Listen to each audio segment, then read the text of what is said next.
Bismillah. Assalamualaikum warahmatullahi wabarakatuh. Ya, selamat siang anak-anakku kelas 8 A, B, C, dan D. Nah, kali ini Bapak akan menyampaikan singkat ya tentang bangun ruang sisi datar ya, yang sebelumnya Bapak udah pernah ngasih file berupa PPT dan PDF ya. Bapak harap antum semuanya sudah membaca. Kalau masih belum paham bisa diulang. Nah, di sini Bapak ulang sebentar mengenai bangun ruang sisi datar. Nah, bangun ruang sisi datar ini itu ada 4 ya. Ada 4 yang dalam bahasan bab ini. Ada kubus, balok, dan prisma serta limas. Bangun ruang sisi datar ya. Kenapa pakai nama sisi datar? Karena yang dibahas di ini sisinya sisi yang datar ya. Karena nanti ada bangun ruang juga yang sisinya melengkung. Oke, bangun ruang sisi datar.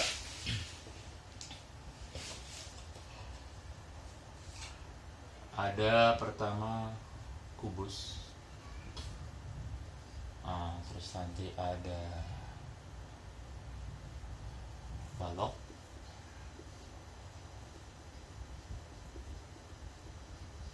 ada prisma, satu lagi adalah limas ya. Satu lagi limas. Nah, untuk kubus ya, kubus itu sebuah bangun ruang ya yang memiliki 6 sisi yang sama besar ya. 6 sisi yang ukurannya sama ya, yang sama besar. Sisi di sini adalah bidang ya. Nah, antum kemarin udah baca di yang apa itu rusuk, diagonal ya, terus diagonal sisi, diagonal bidang ya, bidang diagonal dan lain-lain. Nah, ini singkat aja di sini ya. Kubus itu bangun ruang yang memiliki 6 sisi ya. Memiliki 6 sisi yang sama besar ya, atau bisa disebut dengan kongruen ya. Dia bentuknya sama ya, ukuran dan bentuknya sama. Ada 6 sisi di sini ya. Terus sedangkan balok itu adalah bangun ruang ya yang memiliki 3 pasang sisi ya, 3 pasang sisi yang sama besar ya. Yang mana saja? Nah, perhatikan yang sisi depan ini dengan yang belakang ya. Oke, untuk mudah Bapak kasih nama A, B, C, D, E, F, G, H. Nah, 3 pasang yang mana aja? Yang A, B, F, E dengan yang D, C, G, H itu besarnya sama ya. Satu pasang. Kedua adalah B, C, G, F dan A, D, H, E. Ini yang kanan sama kiri itu besarnya sama. Yang terakhir adalah yang bawah dan atas, yang sebagai alas dan sebagai tutup ya. A, B, C, D dan E, F, G, H ya. Ada 3 pasang. Sedangkan prisma ya, prisma itu bangun ruang ya yang alas dan tutupnya itu sama ya. Alas dan tutupnya itu bentuknya sama dan besarnya sama. Itu namanya prisma ya. Bentuk alasnya dan bentuk tutupnya sama. Bentuk alasnya pun itu macam-macam ya. Ada yang bentuknya segi 4, segi 5, segi 6, dan seterusnya ya. Itu nanti berpengaruh ke penamaan aja ya, penamaan prisma ya. Contoh di sini buat prisma. Nah, ini prisma apa namanya? Segi 3 ya. Jadi prisma segi 3. Jadi dia bentuk alas dan tutupnya sama ya. Sedangkan sisi tegaknya itu bentuknya persegi panjang ya. Bentuknya persegi panjang ya. Prisma ada yang prisma segitiga, ada prisma segi 4 ya. Prisma segi 4 ya, contoh ya.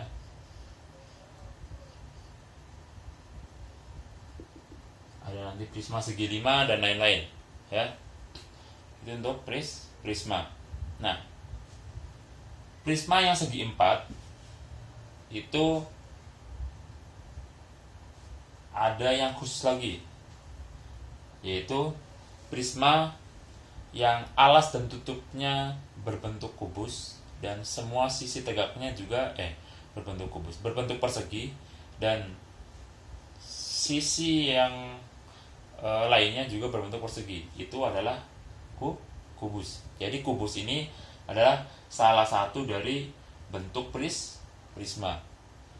Nah, balok juga sama. Dia adalah salah satu bentuk dari prisma. Kubus dan balok ini adalah masuk ke dalam prisma segi 4 ya. Cuma di sini punya bentuk yang khusus ya. Jadi dia dibikin materi sendiri. Kalau yang ini untuk semuanya secara umum ya, prisma.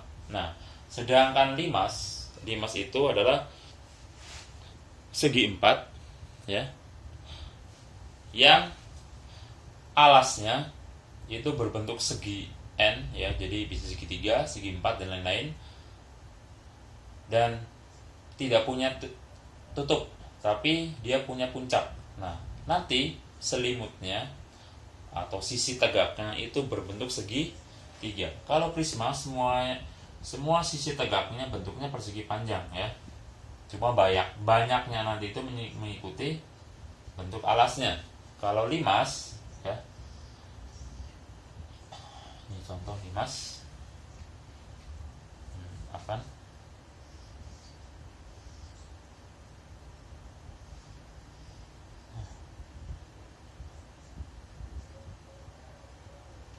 Nah, ini limas ya. Jadi bentuk alasnya nanti macam-macam ya. Ada yang bentuknya persegi, itu disebut dengan piramida. Ada yang berbentuk segi 4 ya. Segi 4-nya yang lain bisa sembarang, siku-siku atau yang lain, atau bahkan bentuk ininya alasnya segitiga, segi 5 dan seterusnya ya. Nah, di sini kita ya, Bapak hanya akan menyampaikan rumusnya saja ya, perumusnya. Oke. Mulai dari yang kubus ya, kubus ya, itu punya 6 sisi yang sama ya. 6 sisi yang sama, di mana setiap sisinya dia berbentuk persegi. Nah, oke, untuk rumus yang pertama adalah tentang luas permukaan. Nah, luas permukaan ini itu adalah jumlah dari semua luas sisinya ya. Semua luas sisi atau luas bidangnya. Tadi diketahui bahwa di kubus ini ada 6 sisi yang sama besar ya. Maka mencari luas permukaannya adalah semua luas bidangnya dijumlahkan ya. Karena ada 6, maka lebih mudahnya adalah luas bidangnya dikalikan dengan 6 ya.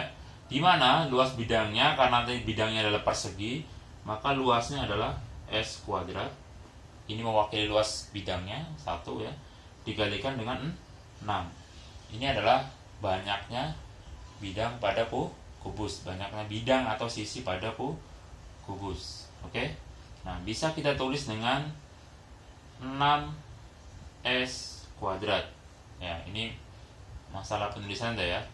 Antum boleh dibalik ya, s kuadrat kali 6 atau 6 kali s kuadrat ya.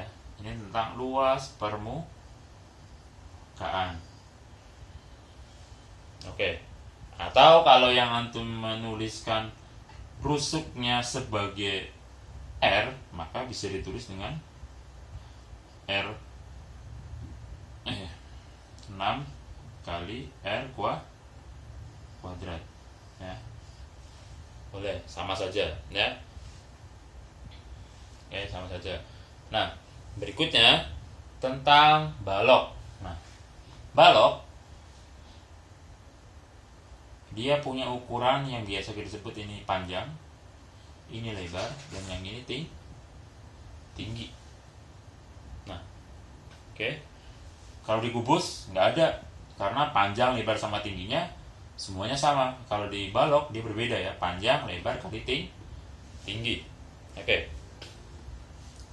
Panjang, lebar kali tinggi. Kalau kita untuk mencari luasnya, berarti kita mencari semua luas sisinya ya, sama seperti sebelumnya. Maka di sini antum harus mencari 6-6-nya ya. Berarti luas permukaan itu adalah luas yang pertama ya. Perhatikan, ini panjang, lebar, tinggi. Berarti di sini juga tinggi. Yang ini lebar, sama-sama masih lebar. Yang ini panjang, yang ini panjang. Yang ini sebagai tingginya, yang ini lebarnya, ini sebagai tingginya, ini sebagai lebarnya. Nah, maka kita mencari luas semuanya ya. Berarti karena ada 3 pasang yang sisi depan ini sama belakang itu sama, maka yang depan sama belakang itu pun cara mencari luasnya sama, yaitu 2 dikali panjang kali lebar. Ya, panjang ya, Van yang bawah sama atas dulu ya, panjang kali lebar, yang atas bawah sama atas, terus ditambah sekarang yang 2 kali panjang kali tinggi. Yang mana? Yang ini, yang depan sama yang belakang ya. Oke. Ditambah lagi 2 kali panjang dikali yang belum ada. Yang belum apa yang belum? Panjang kali lebar udah, panjang kali tinggi udah. Yang belum ini yang kanan sama kiri. Oh, ternyata lebar kali tinggi. Nah, ini sama-sama punya angka 2, kita bisa keluarkan ya. Jadinya seperti ini. 2 kali panjang kali lebar ditambah panjang kali tinggi ditambah panjang kali ditambah lebar kali tinggi. Oke.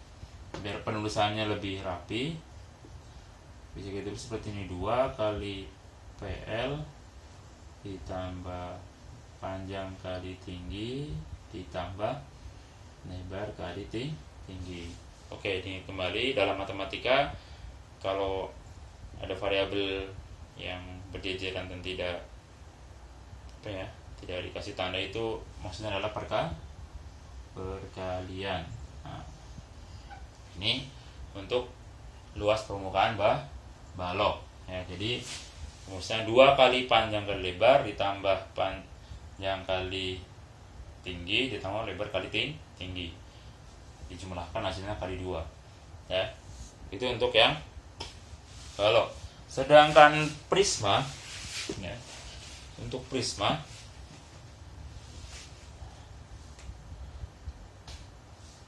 bisa diperhatikan ya. Untuk prisma, luas permukaannya adalah, antum bisa lihat bahwa luas alas dan tinggi, alas dan tutupnya itu sama ya. Maka untuk luas permukaannya adalah luas alas ditambah luas tutup ya. Karena luas alas dan luas tutupnya sama, maka cukup tulis salah satu yaitu 2 dikali luas alas, terus ditambah, nah ditambahnya sisi tegaknya itu. Nah sisi tegaknya itu caranya adalah keliling, ya, keliling dikalikan dengan tingginya, tinggi prisma tersebut, ya.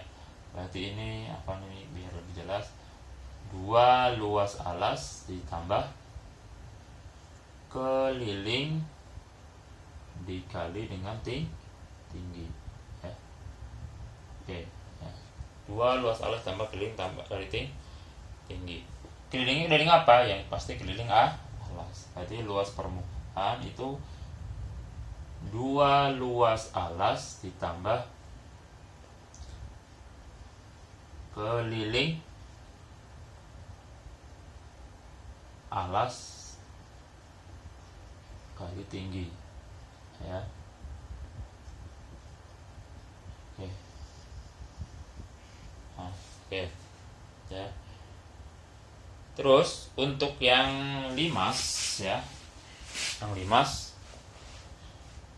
karena dia nggak ada tutupnya, maka luas permukaannya itu cukup luas alas ditambah luas selimut.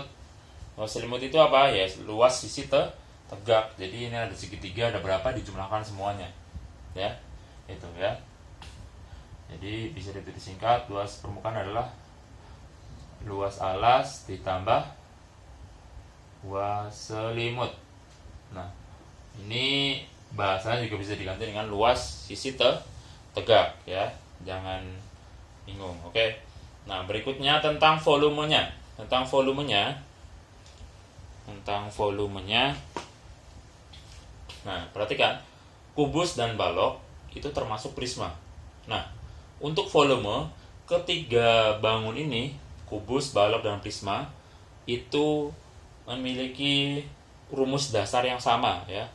Kalau antum udah baca kemarin, harusnya masih ingat, ya, bahwa rumus volume untuk prisma, semua jenis prisma itu adalah luas alas dikali dengan tinggi. Ini berlaku untuk ketiganya. Nah,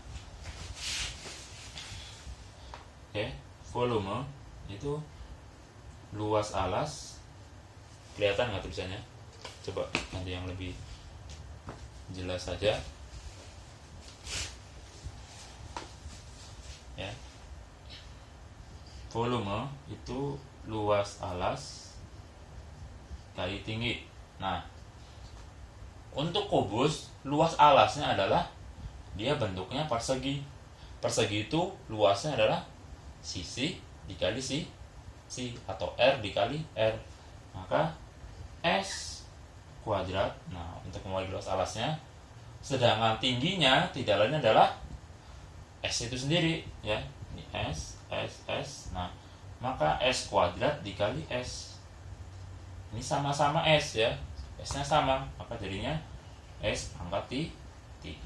Maka volume untuk kubus adalah S pangkat 3. Sedangkan untuk balok, sama, rumus dasarnya adalah luas alas kali tinggi, karena ini termasuk prisma nanti, ya. Luas alasnya adalah, kalau di sini bisa lihat, panjang kali lebar, bentuknya persegi panjang, ya. Panjang kali lebar. Tingginya tetap, ya, kali tinggi. Maka volumenya adalah panjang kali lebar kali tinggi. Kan ini kurang jelas. Nah, kita beli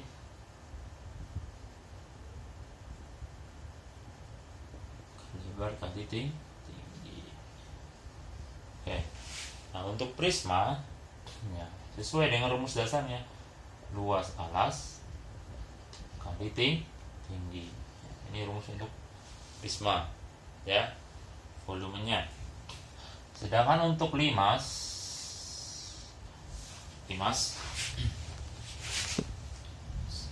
nah, untuk limas itu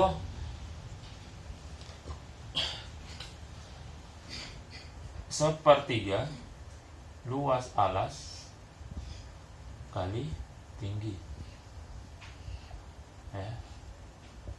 Itu untuk limas. Oke.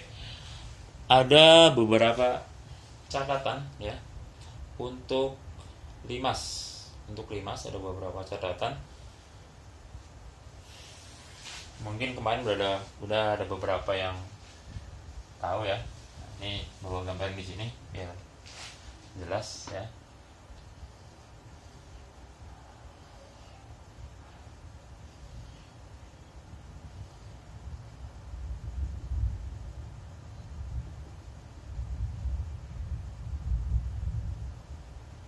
Nah, limas, ini contohnya limas segi 4 ya. Limas segi 4. Dia mempunyai tinggi ya. Tinggi limas itu yang ini maksudnya. Nah, ini kasih nama A, B, C, yang ini D, ini titik T, titik O. Nah, ini titik TO itu adalah tinggi limas. Nah, atau kita nanti menyebutkannya hanya ya tinggi saja ya, tinggi ya. Sedangkan ini perhatikan, ini sini tegak lurus ya, yang ini juga